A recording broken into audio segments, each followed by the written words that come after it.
What up, kids? We're going to talk about some unpopular opinions about the shooty things.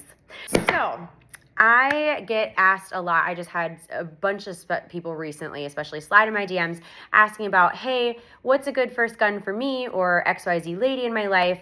I get that a lot. And I will say this is not necessarily an unpopular opinion that I hold amongst people that, train. But a lot of people who are just getting into guns or have certain person in their life that they know that they go to for guns for information recommends things to them. They're coming to me with the same things, like a lot of compacts, subcompacts, and God forbid, J-frame revolvers. So, and if you're somebody who shoots or collects revolvers, that's so cool. But please don't message me about it because I don't care. So anyway, I just wouldn't recommend that to somebody for carry or first gun or anything like that. So what's my opinion? I say don't start with a compact or a subcompact, right? If you can afford it and you've got the budget and you are going to carry, then sure, go for that. But get yourself a full-size gun. Invest in it, right? Invest in yourself. Get yourself a full-size gun.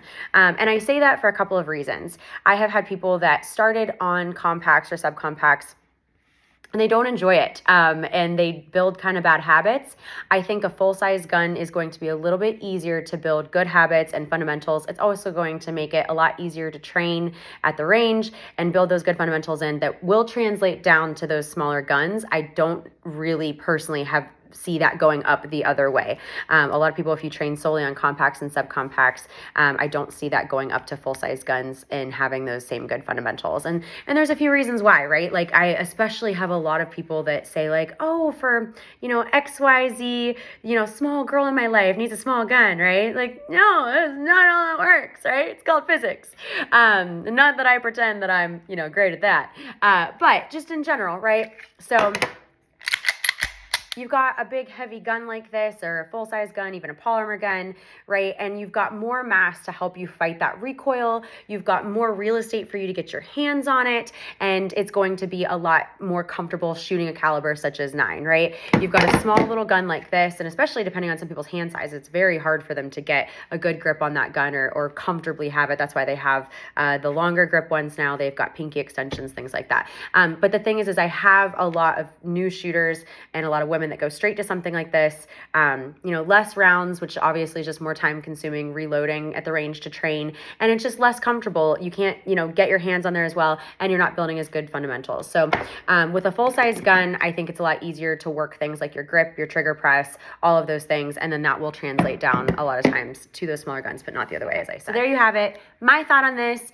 if you can, invest in yourself and go carry gun and full-size gun. Or if you're not going to carry, go full-size gun. Start learning, the fundamentals, getting comfortable with the firearm, and get good with that and train at the range before you go into and then find your carry gun. But what gun? Where do we go? Where do we start, right? So there's a bunch of different options, and keep in mind, this is just for right now because they're always coming out with new stuff and they're always changing things. So a lot of people like a polymer gun.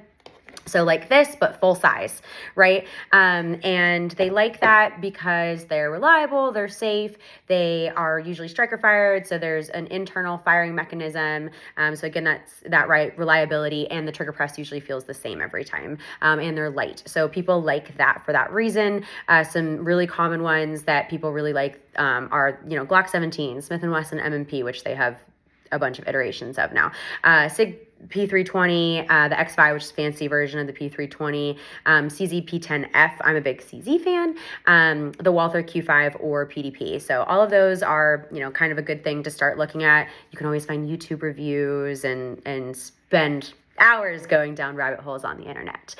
And your other option, a big heavy metal daddy like this. That's my jam. That's my jam. So anyway, this is a CZ Shadow 2. The CZ75, there's tons of different ones of those. You can go that route. SIG 226 is a common one. Tanfolios, 1911s, 2011s, like staccatos.